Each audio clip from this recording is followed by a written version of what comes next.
today, since our topic is all about the microbial ecology and the microbial biotechnology, let us first define what is ecology.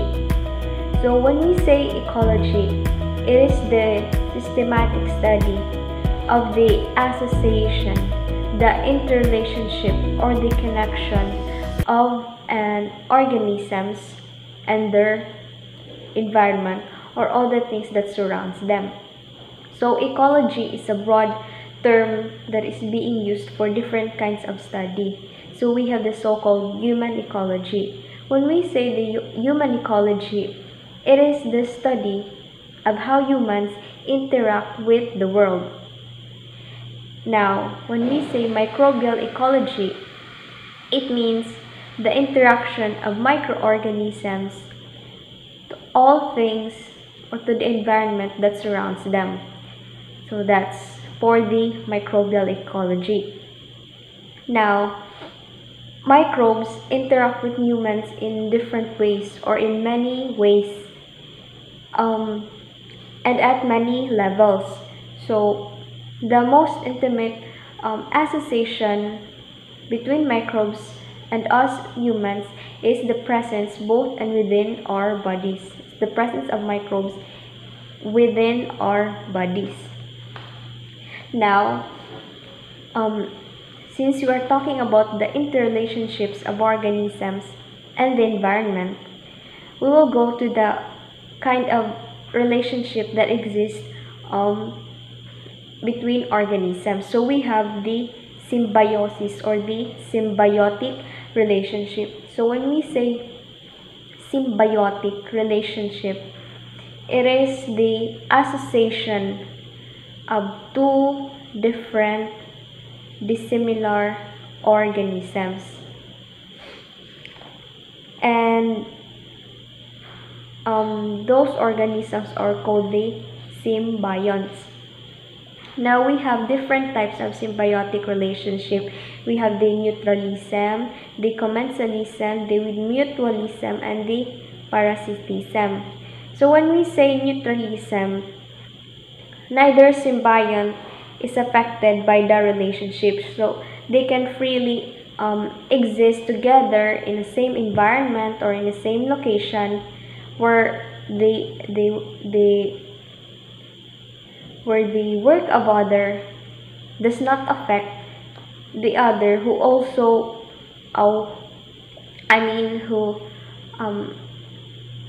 who does live in the same location of the other. So one example is the rainbow trout and the dandelion. When we say rainbow trout, it is a kind of salmon. And when we say dandelion, it's the flower. So both live in cold water, but the existence of the two does not correlate with each other. So different microbes occupy the same ecological niche but have no effect on each other. So that's for the neutralism. Next is the commensalism. So when we say commensalism, it is beneficial to one symbiont, but it does not harm or benefit the others. So example for this are the tiny demodex that lives in human hair follicles. So when we here is a picture of a demodex, which could usually be found in hair follicles. So when we say commensalism, since one symbiont is benefiting from a host, so when we say host, it is the living organism that harbors another living organism.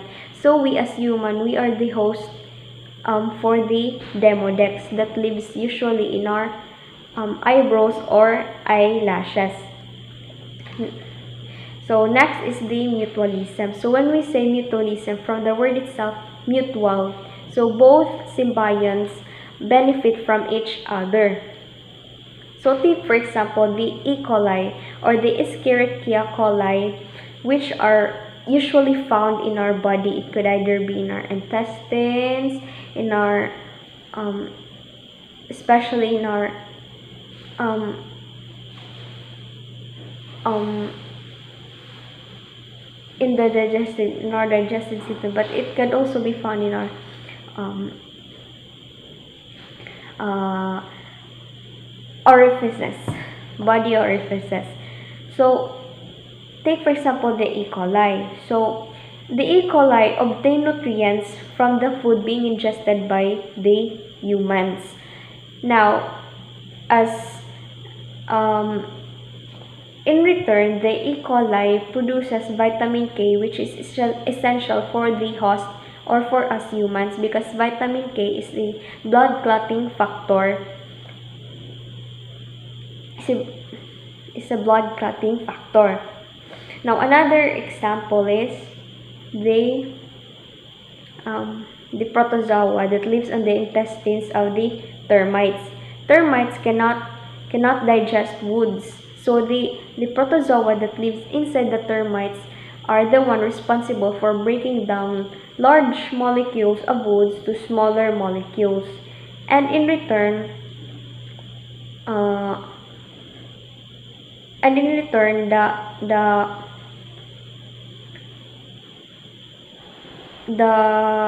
those smaller molecules being broken down by the protozoa are being absorbed by the termites as their source of nutrients. So in turn, the termite provides food, warm and moist place inside their body for the protozoa to occupy them. Because without protozoa, the termites might die because they cannot digest or break down woods. The last one is the parasitism. So when we say parasitism, it is only beneficial to the one symbiont, which the parasite, and is it's harmful or detrimental to the host or to the other symbiont. So we have the so-called smart parasites. When we say smart parasites, they only exist because they enter our body, but they do not cause disease. Why? They only enter our body in order to absorb some nutrients, but they do not affect the host in general. But when we say dumb parasites, those are the pathogens or the disease-causing parasites which kills the host. So take for example the Trypanosoma brucei gambians. So it is the parasite that causes the African sleeping sickness that usually result in death of the host. So another term is the dysbiosis. So dysbiosis, it is the sudden shift of condition, or there is a sudden change in condition. Like take for example, the two organisms have mutualistic or commensalistic relationship, but then it shifted or have changed. There is a sudden change to the relationship, making it parasitic or disease causing or pathogenic relationship. Like a best example is the opportunistic pathogens. So there are certain pathogens that are residently residing in our body. Now, from the word itself, opportunistic pathogens, so they are just waiting for their moment to cause infections or disease to the host. So certain, like the E. coli, which is usually found in the intestines, are normally living inside our body. But if it gains access to our bloodstreams, to our urinary tract, or it might um, it might it might be the reason, or it can, if they gain access to these sites, it will lead them to become a pathogenic, to become the pathogens that will cause disease such as UTI, or the urinary tract infection, and others. So another words, the microbiota and the microbiome. So when we say microbiota, these are the indigenous flora that makes, or these are the microorganisms that makes up our indigenous flora in our body. And another is the microbiome. So when we say the microbiome, we do not only talk with the microorganism, but also the genes they possess and their effects on the local environments within our body. So that's the difference of the two. When we say microbiota, it's just the microorganisms, while the microbiome is deeper in sense that we also study its genes and how it affects the host or our body systems. Now,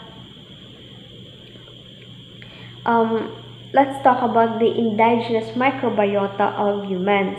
So, when we say microbiota, it includes all microbes, the fungi, the protozoa, the bacteria, the viruses within us, person or organisms, animals, and all living organisms.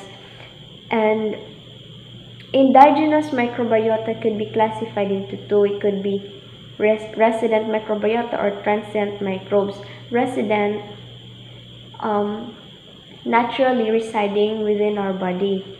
And when we say transient, it could either be temporary in our body, and it could be washed away during bathing, washing. So transient, it does not naturally occurs in our body, but it only enters the body through wounds, lesions, and others such as food ingestions and such. So there are certain conditions that affects the growth of microbiota or the microbes. One is the moisture, the pH condition, the temperature, and the nutrients. So these are the factors that could affect the growth of microbes.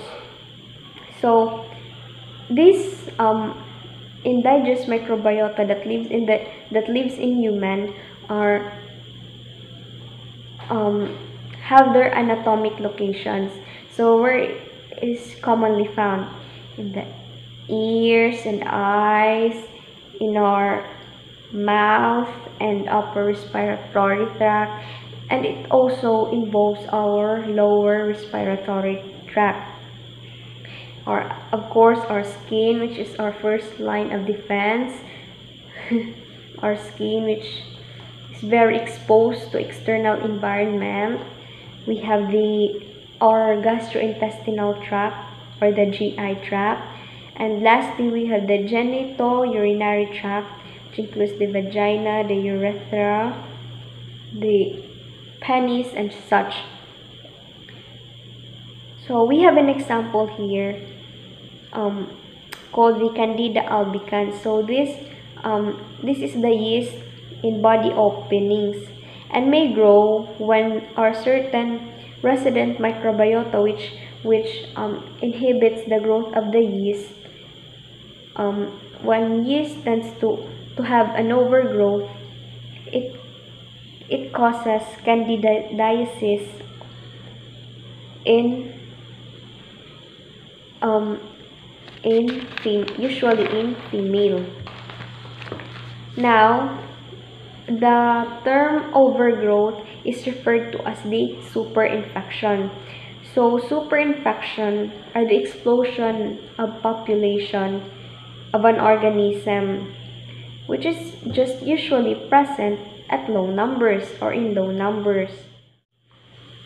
Now, so as what I have mentioned earlier, our indigenous bacteria is helpful for us since they create nutrients, and also they are a source of irritants and antigens which stimulates our immune system that produces, when they stimulate our immune system, our immune system starts to produce antibodies which fights foreign invaders or substances. So that's it for the beneficial role of indigenous bacteria. Now we have the microbial antagonism. So when we say microbial antagonism, it is microbes versus microbes. So why is this happening? Why is there an antagonism between microbes? Survival. That's the answer. Microbes have needs for food and nutrient. So that's why there is antagonism present, because in order for certain microbes to survive, so they have to be harmful to the other in order for them to live. Now, a while ago I discussed about the opportunistic pathogens. So just take note of this word. So another is the biotherapeutic agents or the probiotics. So when we say biotherapeutic agents or probiotics, so these are the bacteria and yeast that are being ingested again to our body in order to reestablish the balance of our indigenous microbiota. Take for example our favorite yogurt. So lactobacillus are being cultured, and there are also certain medications being cultured that needs to be taken or ingested in order for our body to have the sufficient number of indigenous microbiota or our microbial balance inside our body. Now another is we have the microbial communities or the biofilms. So this is a community where different, complex, and persistent microbes or assorted microbes are living or associating together.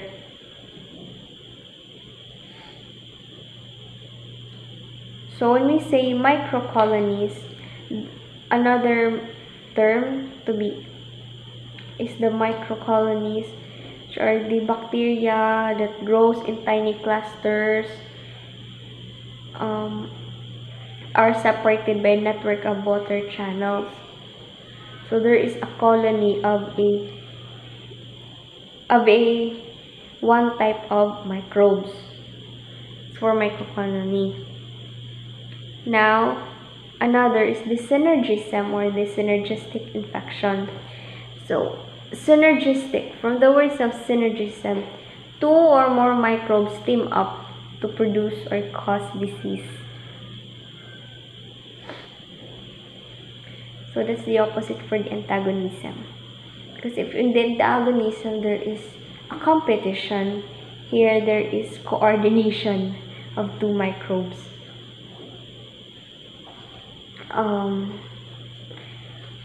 Now we have the agricultural microbiology. So microorganisms are also used extensively in the field of agriculture. It could either be the microbes, some certain microbes are used or utilized for genetic engineering. Some are used as pesticides, some are used as decomposers, which returns minerals and other nutrients to the soil. So that's it.